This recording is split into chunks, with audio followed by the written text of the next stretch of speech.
Hey guys, welcome back to another episode of Brotherly Love in the District. Tristan here, along with Jacob. And Jacob, you want to go ahead and tell them what we're getting into today? Yeah, so in the NFL, the NFL teams had just cut down the rosters to 53 men, and there's a few surprising cuts around the league. The most surprising, I think, was Cam Newton. And we're going to go over our little Eagles review to finish off our NFC East team reviews. And then moving on to the NHL, training camp had just started, and after we finished recording last episode last week, the Flyers made a few big signings, and then onto the MLB. Pretty much the same thing. The Nats and Phillies are currently playing. We're tied as for now, but yeah, let's get right into it. Yeah, so let's start off. Obviously, preseason just ended, and so they had to have their cut downs to 53 by Tuesday. So Washington, Philadelphia obviously had to go with that, which we'll talk about a couple of big cuts there. But the biggest cut from the NFL was probably Cam Newton getting cut from the Patriots, which Belichick has already named Mac Jones the starter. And it makes a little sense considering Cam Newton only threw for 8 touchdowns last year in 16 games. I just don't think like Cam Newton fits in New England. He doesn't. Like if you look, like if you think Cam Newton, you don't think New England. At least I don't. Like, because anytime I think New England, I just think some slow guy who sits in the pocket because Tom Brady was there for so long. And so, I mean, Cam Newton, who's somewhat active, doesn't fit there for me, honestly. But we'll have to see how Mac Jones does there, which was probably one of the most controversial, I think was one of the most controversial quarterback picks between him and Trey Lance. Those were two of probably the most controversial first-round quarterback picks for me, just because I think Trey Lance, he played 11 games at NDSU, which is, I think it's considered a D2 school. I will double check that real quick. But like he only played 11 games there, and it's not a big school. So he didn't really get much time playing against somewhat higher competition. And then Mac Jones only played 1 season in Alabama because he was behind Jalen Hurts, Tua Tagovailoa, I don't know how to say his name, but behind Tua, yeah, he was behind all those quarterbacks, and he only got 1 real start in Alabama, which, don't get me wrong, I mean, Alabama is an amazing school, obviously, but I don't think he played enough there in order to be drafted in the first round. So NDSU is Division 1. So my bad. I thought it was Division 2, but yeah, it is Division 1.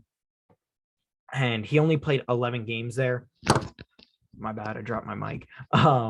He only played 11 games there and didn't really have much time to prove that he was a starter. They kind of like jumped in on him real quick. And to be I think he was the number 4 pick in the draft, right? Number 4 or 5? Trey Lance? Yeah, he was a really high pick. That's all I know. I think he was 4.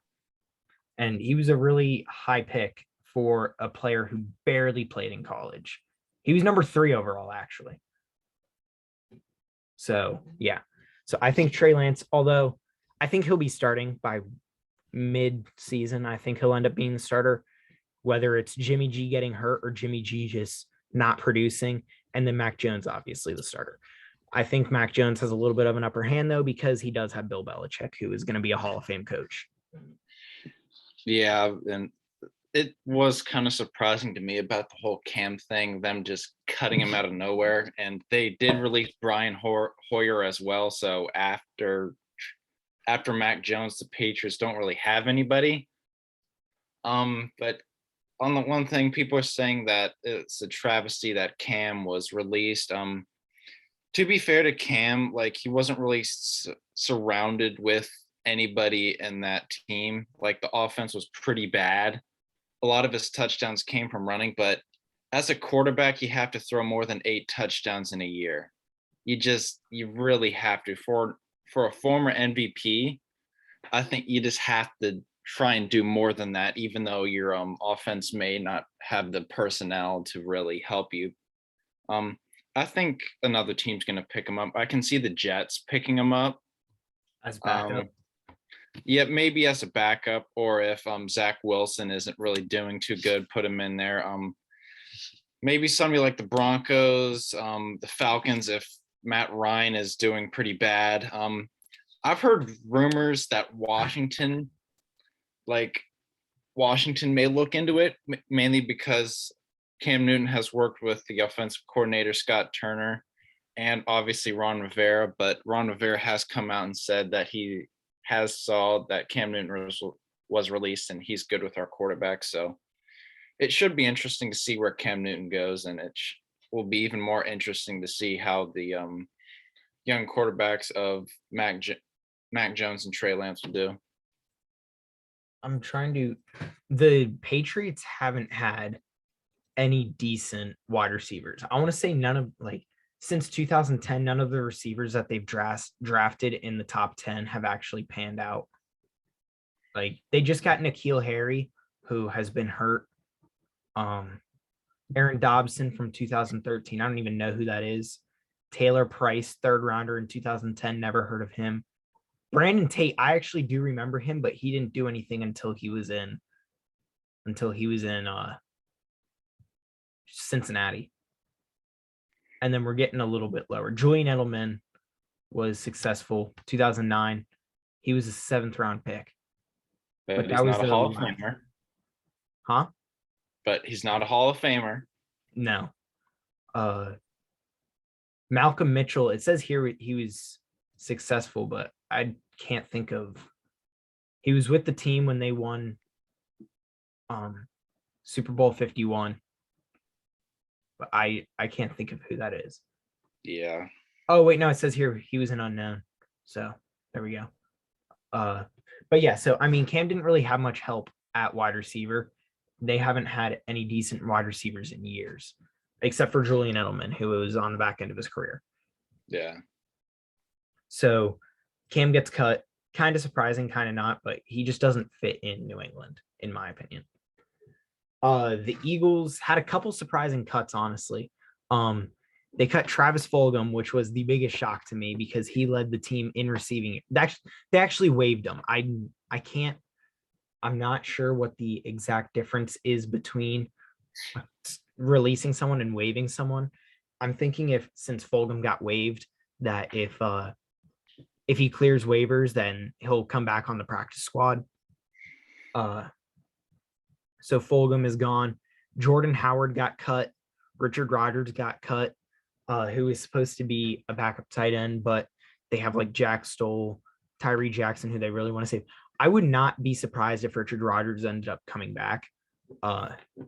Andrew Adams, who was a safety they picked up in the offseason, and then John Hightower, who was on the team last season, who dropped a lot of passes.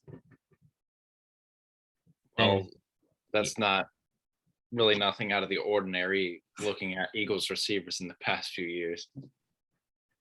And then Washington, they cut Peyton Barber, who the only reason that name stood out to me was because he was a previous NFL running back. He was with the Bucks for a while. And then you wanted to talk about Jimmy Moreland. I've never even heard of Jimmy Moreland. Jimmy Moreland was a cornerback who actually got playing time for us, like on occasion. So a lot of people are starting to question maybe our depth at the secondary, but I think it was a good move. And they said, I don't remember what it specifically said next to his name, but it had something to do with an injury as the possible reason why we cut him.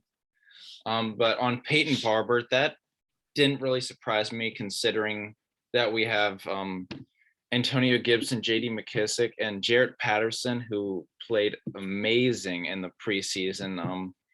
He really stole the third spot from Peyton Barber, so that really didn't surprise me. The rest of the guys we released, I haven't really heard of. Yeah, I'm kind of surprised with the people that we actually kept more so than the people who we cut. I mean, our wide receivers, not really. Actually, yeah, because the Eagles kept Quez Watkins, who was supposedly having an amazing camp. So I'm semi-surprised there. he's got really good speed. He just needs to work with his hands a little bit more, I think. And he can run, he just can't catch. He can catch, but his he doesn't have like glue hands. He could use a little work on the hands, but he's really good like off screens and stuff.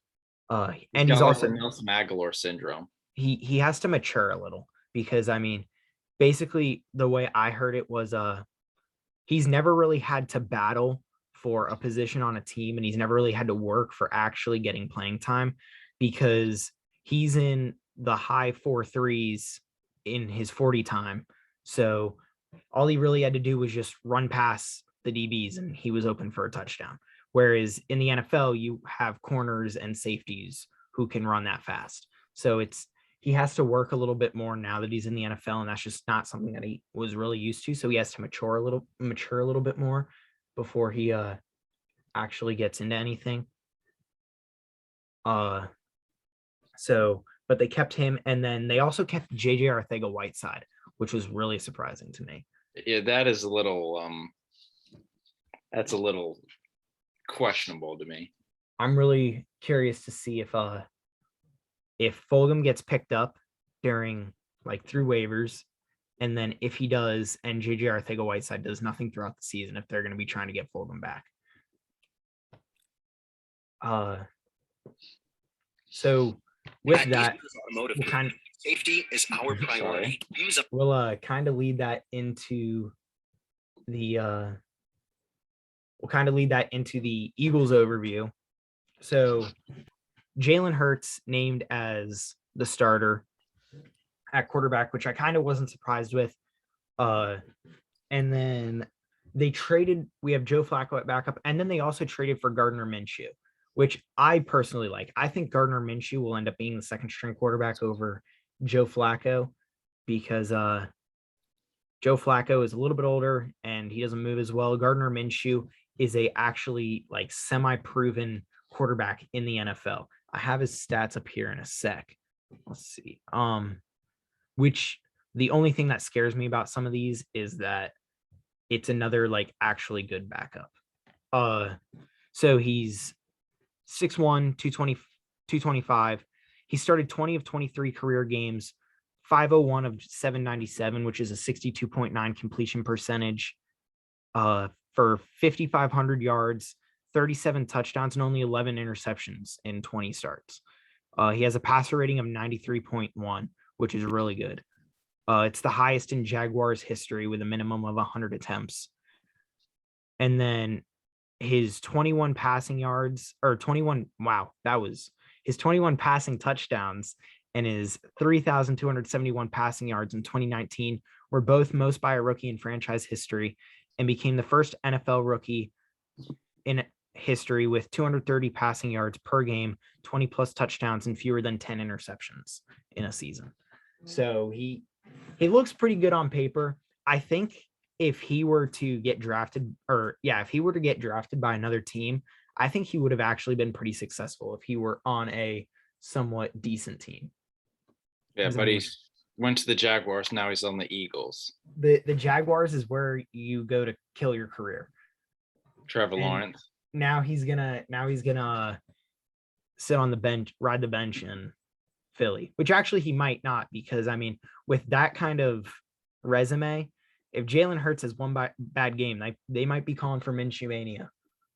Yeah, and considering if Jalen Hurts' throwing hasn't really developed the way the Eagles want to, I think you'd put in Minshew over Flacco, because Minshew is younger and you'd want to develop him more. I think Flacco's just there to help out those two young guys.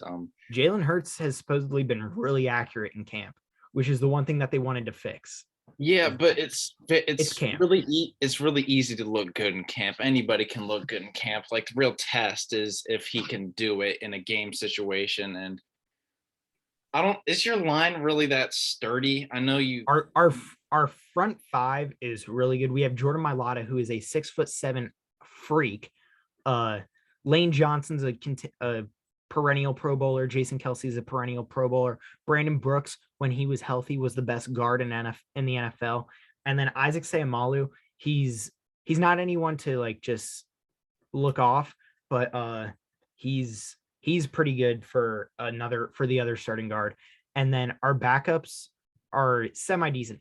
I like our offensive line a lot more than I did last year. Like if we have to worry about injuries, then I really like our chances more with the offensive line than what they were before. Because we have Landon Dickerson, who was a second round pick, Jack Driscoll, who proved he could play last year. Go ahead. Yeah, it should be interesting to see if Jalen Hurts, given the right amount of time, can actually turn into a decent passer. Because, like, if you want to be a successful quarterback in the league, you have to have passing ability. Yes, we've seen runners like Lamar Jackson, like have very good rushing seasons, but when it comes down to the playoffs or the next year, you start to see teams really scheme for that and almost not really like shut them down, but really take it away and really force them to pass. So, like if the Eagles want to be successful, I think Jalen Hurts is really going to have to develop a more accurate arm, because even since college, he hasn't been the most accurate of throwers. And he's only going into the season with 1 quarter of play, not even 1 drive, really, of preseason play. And last year, he only had a few games. Last year, he had 4.5 games, and he had 1 quarter of or 1 drive of preseason play this year. So I'm really interested. He could be rusty. Definitely, because when they played the Patriots in the second preseason game, he all of a sudden got sick and actually was hospitalized for a little bit. But he turned out fine, and he didn't play during the Jets game. So we'll see how he plays during the regular season, which I think he played semi decent when he came in last year with no preseason play. So I'm thinking we'll be okay after the first couple of weeks. We talked about the offensive line, which I think the front 5 is really good. I think our backups are pretty decent. I like our depth a lot more than I did last year. We're actually keeping 10 offensive linemen this season. So we really focused on the backup offensive line because of how bad it was last year and how much we had to worry about that. So I want to pull up where, so one of the guys who got hurt was Hassan Ridgeway, or got cut was Hassan Ridgeway, and they already re-signed him, and they put one of our linemen on IR. So they were kind of doing the roster tango, which I think they'll do with Richard Rodgers and end up bringing him back. Let's see.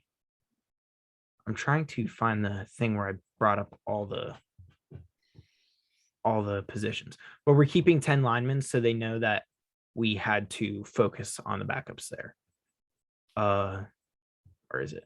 Isaac Sayamalu, Brandon Brooks, Lane Johnson, Andre Dillard, who I do not see staying on the team much longer.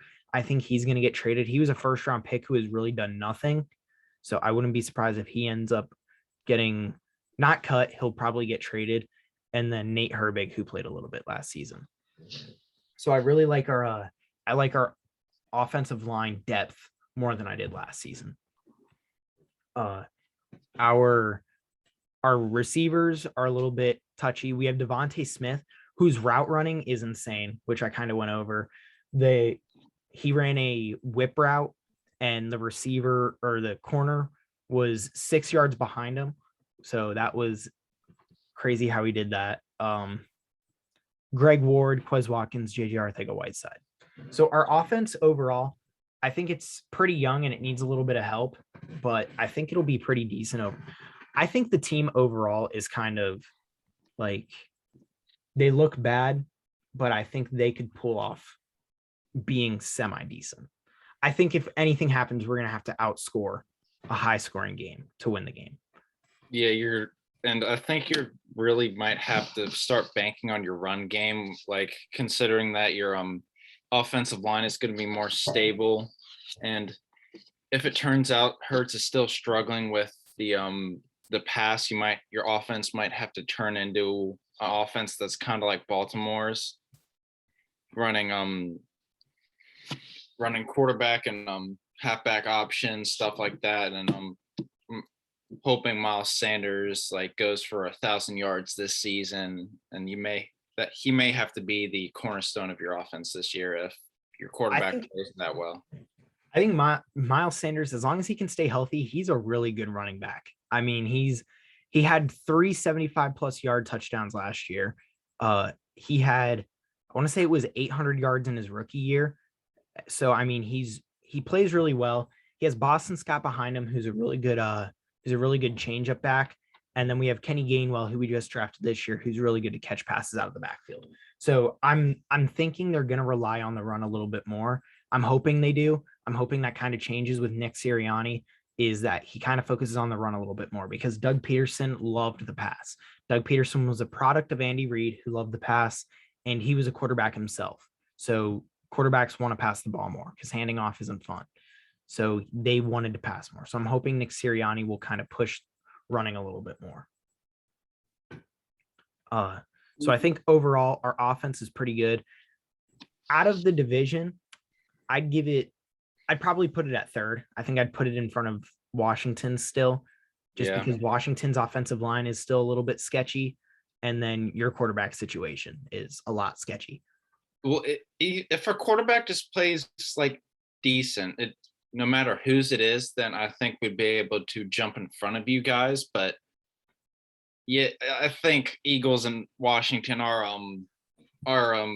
offense. It's a toss up. I think we have overall way better weapons than you guys, and in terms of running back and wide receivers, I don't think there's really a single like wide receiver you can say is better than Terry McLaurin. The argument can be made that Miles Sanders is a better pure runner than Antonio Gibson, but he's not better out of the passing backfield than you don't.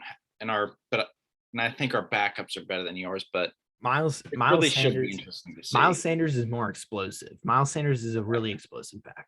Yeah, he's a better runner, but he's not a better pass catcher. Yeah. He had a couple passes his rookie year, but one of his issues at running back has been catching the pass. Yeah. And they would say, like, after practice, he'd sit there in front of the jugs machine and just catch passes over and over, trying to get his hands a little bit better.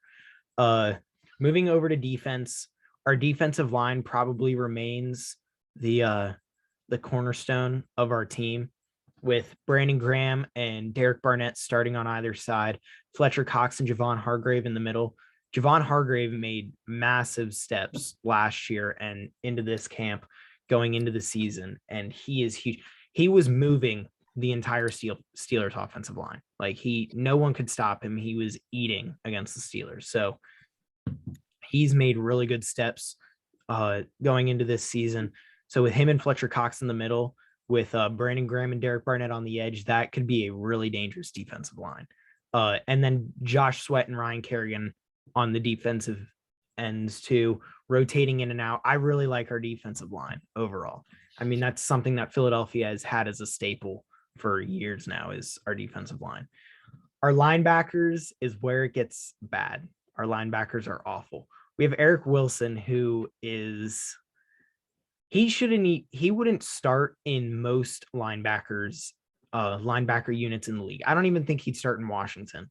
With you guys having Jamin Davis, who else do you have? Cole Holcomb. Cole Holcomb, John Bostic. Yeah, I don't even think he'd start in Washington. So, but we have Alex Singleton, who I really like. Alex Singleton, he came from the CFL. He's a tank. And then we have TJ Edwards, who's pretty good. But Davian Taylor was a 3rd-round pick. He really needs to make strides, and he needs to come back and be decent this season. Those are really the only decent linebackers. And then corner is another really kind of weird area. But I think the signing of Steven Nelson actually helped out the team substantially, because now we have Darius Slay at the 1, and having Steven Nelson at the 2 makes it so that we don't have other people out of place. So Vontae Maddox can go back to the slot, where in his sophomore year, I want to say, he was one of the better slot corners in the league, and he's a lot better in the slot and kind of like being able to focus on one person that's trying to stay outside. So I really like him better in the slot than being on the outside. And then at safety, we have Rodney Mcleod and Anthony Harris, who will probably be the starters. Rodney Mcleod is coming off a torn ACL, so that's going to be kind of a tough transition there because it was a late torn ACL. And if you remember when Carson Wentz tore his ACL, he kind of got rushed back and that didn't help him. So we also have Kevon Wallace and Marcus Epps who are rotating in there last year. Like they would put Kevon Wallace in for the run and Marcus Epps for the pass. And then specialists, we don't really have to worry about those. So overall, I think our defense is, I think it's still better than Dallas's. Maybe not the Giants. No, you're not better than. You're not even close to the Giants. I mean, I don't know You're about not even Tristan. close. Tristan, you're not They close. have, the Giants have Leonard Williams on their D line, and that's about it. Their D line is not that great. Their linebackers, were even worse. Linebackers are good, and their corners are decent. I think their defense is serviceable. I think a lot of our division is going to be focusing on trying to like just outscore high shootouts. Yeah, and like the one team that's really different is us. But yeah, Tristan, like you guys are probably the most set all around. Yeah. But Tristan, like your defense, I think you have the same problem the Giants do, which is your depth is very questionable, especially your secondary. If Darius Slade were to go down, even for a few weeks, your secondary would be awful. We have the next person up would be a 4th rounder. Yeah. Same thing with your linebacker. Well, your linebackers, you don't even have anybody to begin with. Our linebackers are backups in every other unit in the NFL. And your defensive line, you have guys like Brandon Graham, but who's their backups? Are they going to be playing pretty much every single down? No, Brandon Graham, and we have Josh Sweat, who if he didn't have that knee issue, he would be a starter. And then we also have Ryan Kerrigan. So our defensive ends are pretty good. We have good rotation there. And then our interior is really good too with Fletcher Cox and Javon Hargrave. I mean, Fletcher Cox is a Pro Bowler, perennial Pro Bowler. Yeah, you'll be a good run defensive team, but I think teams when they're scheming for you, they'll just go to the pass. I think the Eagles kind of have like the same thing the Washington will, where like our defensive line just needs to get after the quarterback real quick, because if you only have to make your corners cover for 2 to 3 seconds because your defensive line keeps on getting there, then we'll be pretty good. Not pretty good. We'll be decent. We'll be set for a little bit. That's the way I'll put it. I think we'll be finishing 3rd or 4th in the division. I mean, it's kind of a toss up depending on injuries and everything. So I think we'll be in the bottom half of the division, but I think on paper, we're looking a lot better than everyone thinks that will be. Yeah, I don't think you're going to be fighting for playoffs, but I don't think you're going to be having another 4-12 season or 4-13, whatever it is this season. But yeah, about the thing you're saying about how Washington kind of does, I think Washington would be able to get away with it a little more, mainly because our edge rushers are so fast. Yeah, Brandon Graham's a little up there in age and a little bit heavier. Same with Kerrigan, and Kerrigan's up there in age. Yeah, Fletcher Cox. Derek Barnett and Josh Sweat are good speed rushers. They're quicker, they're smaller, like they can get around quicker. And Josh Sweat's arms are like 35 inches. He has got ginormous arms. They were comparing his build, not his play, but his build to Jadeveon Clowney. And Jadeveon Clowney is considered one of the best pass rushers in the league. So I think that's a pretty good comparison in my book, at least. Yeah, but if like a runner were to get past your defensive line, they'd get some yards because your linebackers they're not good, and your secondary you're not really sending. Yeah, you're not going to be sending a lot of people to rush. It's the good thing that we're looking at though is this year is we have a new defensive coordinator in John Gannon, who came over from Minnesota. So, and the one problem we had with Jim Schwartz was he was so vanilla. He ran the wide 9, didn't move anyone around. There was no pre-snap, anything. It was just everyone stay where you are, don't disguise anything. the one thing that's like a huge change between him and John Gannon is the fact that John Gannon wants to disguise more. He wants to move people around, kind of make the quarterback think, which I'm hoping will also make it a little bit easier on the defense. But during the preseason, he didn't really show that. Now, if that's because he's a new defensive coordinator to a new team and he doesn't want to show what his plan is during the season, or if he didn't really have much in his playbook, I'm not sure. But I like the sounds of the fact that he has a little bit more to what he plans to do than Jim Schwartz did. So we'll see how that ends off. Like I said, I think we'll end up in the bottom half of the division. Odds are they'll probably be able to battle for the division, because the division is probably going to be awful again. But I don't see us winning it by any stretch of the imagination. I think it'll be slightly below 500. Realistically, I think we could win 5 games, if that. I say 6, maybe 7 at top half. I think 7, 8 would be like being a little bit wishful. But looking at the schedule, I think we can beat Atlanta week 1, only because it's week 1 and there isn't like they won't have the chemistry yet. Like, because I think all the teams are going to be rusty. Kyle Pitts is going to be a monster. Like, that's obvious. Calvin Ridley is going to go off. So, I mean, I think since it's week 1, we have a chance of beating Atlanta. Week 2 is the 49ers, which I think is a toss-up. If George Kittle and Deebo Samuel are both there, we're probably going to get smoked. Yeah, and if their defense is healthy, then you're not going to win. Yeah. Carolina, we can beat. So I was beating Carolina, Atlanta. I think we'll beat the Raiders, the Lions, the Broncos, maybe, the Jets, and then one against the Giants. So at most, I think it was 6, 7, probably 5 though. Because I mean, we have the AFC West, the NFC South, and then the Jets, the 49ers, and the Falcons. So it's kind of a hard schedule. Yeah. And before we wrap this up, I have a trivia question for you.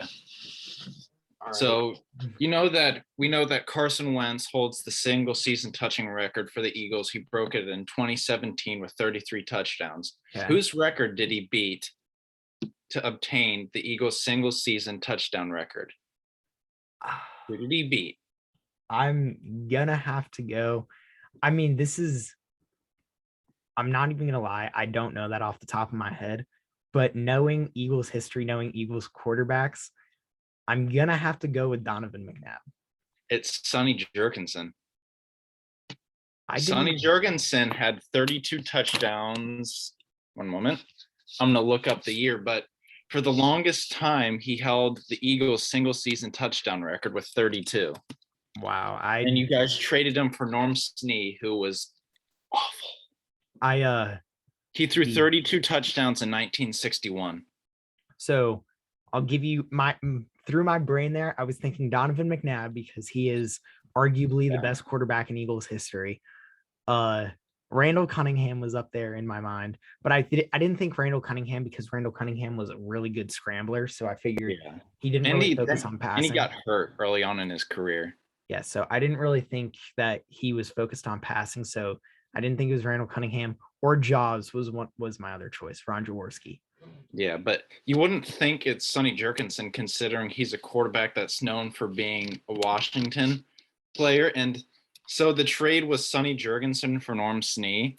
In 1963, the year before Norm Snee was traded to the Eagles for Sonny Jurgensen, he threw 27 interceptions and 13 touchdowns. Wow. Why did you trade for him? Great choices all the way back in history. And Sonny Jurgensen, just for a comparison, he only threw 11 touchdowns and 13 interceptions, but he played fewer games. So that's a real head scratcher. So with that, let's go on. Oh wait, I said earlier about the Gardner Minshew trade, and I wanted to go over like what the conditions are for the Jaguars to move up. So They traded him for a conditional 6th-round pick, which can turn into a 5th. And I like this trade because the odds of it moving up are pretty slim as long as Jalen Hurts stays healthy.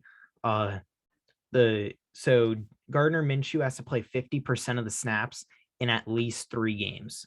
So like 50% for 3 separate games. So I think we have a pretty good chance of that staying a 6th. So I'm okay with that trade, but that is the full trade of 2022 conditional 6th for Gardner Minshew. And I think he's a better backup than Joe Flacco or Nick Mullins. So I like that trade personally. We'll see how it pans out. Hopefully we don't really have to see much of him because I want Jalen Hurts to stay on the field. I think Jalen Hurts is a pretty good quarterback overall. You want to move on over to the NHL? Yeah. All right. So obviously we're kind of in a boring time in the NHL. Nothing's really going on. Rookie camp started, like I guess training camp started. So that's the only thing that we're really, at least the Flyers are looking at there is Morgan Frost possibly making a push for the 3rd center, and then is Cam York possibly being on the team. So we'll see what those. I think Cam York needs to stay in the AHL, give him a little bit more time. He only played 2 games last season in the NHL against the Caps, actually, where he looked really good. But it was 2 games. It was the end of the season. They weren't really playing for much. So I want to see him in the AHL a little bit more. But the Flyers made a couple big signings for the between last week and now. So the biggest one, it happened right after we finished last episode, so we didn't get to finish it off, was Sean Couturier signed an 8-year, $62 million deal, which I love. Sean Couturier coming back for 8 more years is huge. That's going to take him to his age 37 season.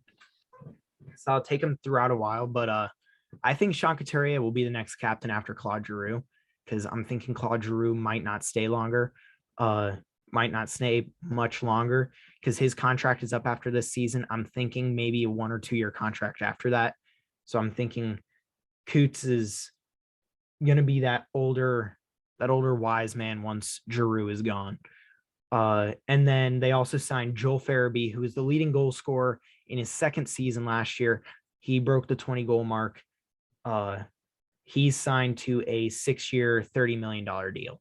So 2 really good signings for the Flyers, in my opinion. The Flyers have $225,000. I can't even imagine if I'm saying that right. $225,000 in cap space left. So we don't have much wiggle room currently. Yeah. Who could even sign? I don't think we could. That's not even enough for a rookie deal, like an entry-level deal. That's maybe enough for like a AHL player, like a AHL rising to an NHL bonus or something like that. Yeah, that's nothing. Yeah, I thought the cap space was bad. My goodness. Yeah, but I mean, we're also in more of shape to try to win now than the Caps are. I mean, the Caps. We're winning. What do you mean? Well, okay, actually, no, yeah, because I totally forgot that the Caps haven't gotten rid of anyone. So no, we literally haven't. But the Flyers made a lot of moves this offseason. The Flyers you're securing your future, and like I think you want it to be the near future versus the long. Yeah, because I mean, Travis Sanheim, he's a future player. He's on a 2-year deal, which they'll probably look at once that comes back up. Carter Hart on a 3-year deal. He's going to be the future. Rasmus Ristolainen is only 26. He has 1 year left in his deal, which hopefully they'll be looking to re-sign him next season. So, I mean, we're looking at a younger, like more future type of team, but I think we are still kind of in a win now phase with like Keith Yandel on the team still, Justin Braun. Like they look like they're trying to go for a cup, but also build for the future still. Yeah, the Caps. At this point, I don't know what to say about them.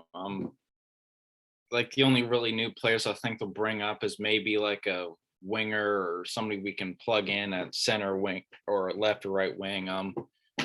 But we also do have a decent amount of young defensive prospects. It's just a matter of who plays the best and who we think will fit most of the lineup that will then we'll plug them in the starting lineup when season starts. But other than that, we haven't done anything.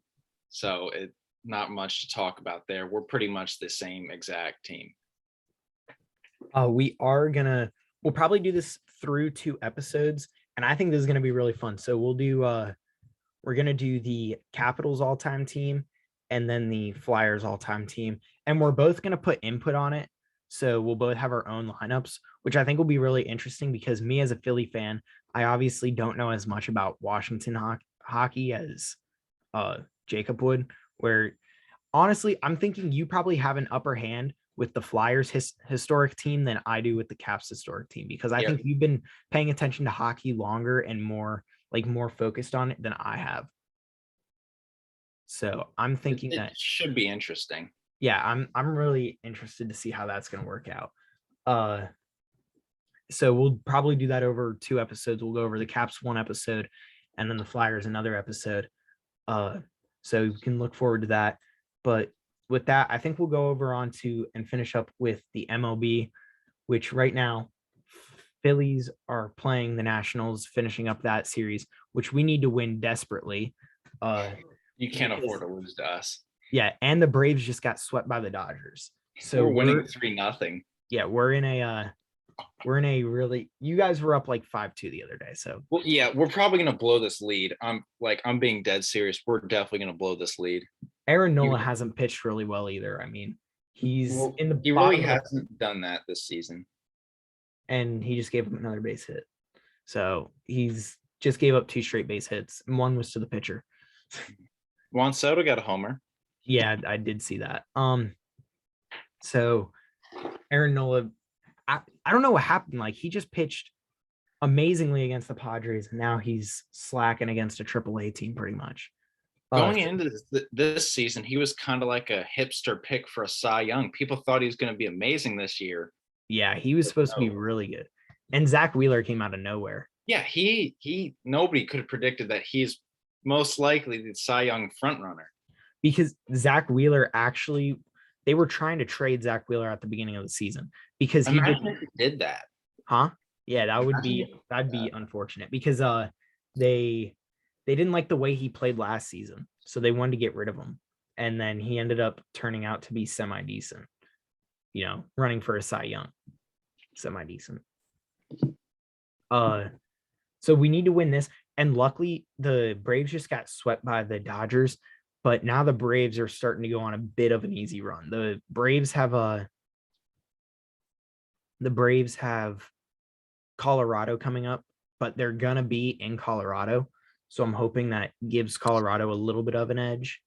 And then the Phillies right after Washington. I think we have Miami. I'm double checking that right now, but I'm pretty sure we have Miami. And our schedule for the rest of the season, the only 2 really tough teams we have left are Milwaukee, and we have a series against the Braves at the end of the month, which will probably decide the division. And yeah, we're going to Miami next, and then we're going to Milwaukee. So I like our odds with the teams coming up for the rest of the season. And then we are, like I said, 2 games behind the Braves. I'm gonna pull up the current standings here in a sec. Here we go. So Atlanta's in first, 70 and 62. We're 60. Phillies are 68 and 64, 2 games behind. Mets, who completely fell off, 65 and 67. Washington, 55 and 76. Miami, 55, 78. You guys are only a game ahead of the Marlins anymore. We're 2-8 in our last 10. We're going to be last. You probably want to lose now, don't you? Because I mean, that's a better draft pick. Yeah, I want a higher draft pick at this point. Let's just lose. Just put in young players, let them develop like we're doing with Josiah Gray and Kelbert Ruiz. Let them have fun. Josiah Gray's been pitching pretty well for you guys. Yeah, he has like a 2-something ERA. I don't know what it is after the Phillies game a day or 2 ago, but he's been actually pitching very good. Keibert Ruiz they just brought in. Carter Kieboom actually. Keibert or Kelbert? I think it's Keibert or Keibert. I don't know. He's not Canadian. It's something. It's something along the lines of Keibert. I don't think it's Kelbert. I don't think there's any L. But Ruiz, he came up for you guys. And then Carter Keyboom actually looks to possibly be hitting pretty decent now. Yeah, he's actually doing very good for the first time. He has 2 home runs in 2 games. I was at work and the one guy I was working with, it's like, I can't stand Carter Keyboom. He's like, he was supposed to be really good and he hasn't been playing up to his hype. And then he hit a home run literally like 10 minutes later. I mean, but what the guy was saying, it's pretty true. He hasn't really lived up to the hype. He's gone on a good stretch, but nothing special. And I mean, he's still pretty young, so you got time with him. Yeah. I mean, you guys are really focusing on what your time is going to be looking like. So we're looking for our 6th straight win today against the Nats. And then we have 2 big losses now because Rhys Hoskins is out for the season and he led the team in home runs. And Zach Eflin is out for the season. So our pitching rotation is now hurting terribly because we have to keep Matt Moore in, and Matt Moore is awful. I cannot stand Matt Moore. He's pitching over a 6.5 ERA. So wow. Yeah, he is. I don't like having Matt Moore in the rotation. He does not pitch well. I'd like him better in the bullpen, but we don't have anyone else from the bullpen that we could bring up because we brought up Ranger Suarez. And I mean, we need to keep, he's staying at a starter, hopefully for foreseeable future, because he's been pitching really well as a starter. But your pitching is in some trouble. Yeah. Zach Eflin is out, he was part of the big 3 that we had with Aaron Nola, Zach Wheeler, and Zach Eflin. Those 3 were supposed to be amazing. And then they were probably second in the top, like having a top 3 pitching rotation with the Phillies behind the Dodgers because they had Clayton Kershaw, Buehler, and Trevor Bauer.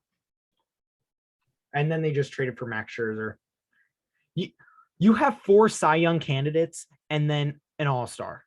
Or the Dodgers have 4 Cy Young candidates and then an all-star in Julio Urias. Yeah, their pitching rotation is insane. And they have what the heck's his name? Their closer. Kenley Jansen. They have a good guy coming out of the bullpen. Yeah. So I mean they're insane. Their pitching is insane. And then Rhys Hoskins out for the season is gonna be terrible. But the only thing like bright side to that is that Bryce Harper for some reason plays better when Rhys Hoskins isn't behind him. Yeah, what's with that? I don't know. But we need to find another offensive source. No, we need to find another. Why can't I think? We need to find another better leadoff players because our leadoff is so bad. Bryce Harper has 21 solo home runs of his 26. And so like he needs better people in front of him so that we can actually get some more runs off of his home runs. But with that, I think that's all I got. Do you have anything else? No, that's pretty much it. Like the Nationals are, this is a lost cause, and the Mets are just tragic at this point.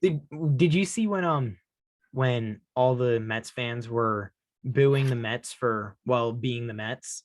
So then when the players get on base and they do their like little, like the Phillies do this, and then Javi Baez got on base and he started thumbs downing the he gave him the thumbs down, and then a bunch of people got mad. I saw this. Did you see when they just had a walk-off against the Marlins? Javi Baez like got a really close play in at home and scored to get a walk-off against the Marlins.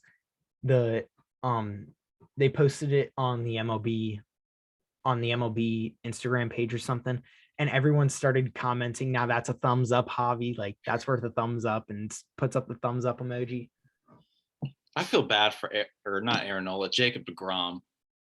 I feel very bad for him. Him and Mike Trout are not going to win anything. They aren't. Seriously. They should come together and go form their own team. Just create their own team. I think bring back the Montreal Expos. With the money they have, they could make their own team.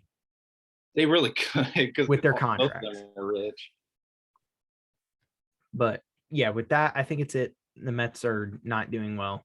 They dropped off a lot. That's They went from being the consensus division winner to yeah, what the heck happened? once the Phillies passed them, they were like, all right, we're done. We stopped playing baseball.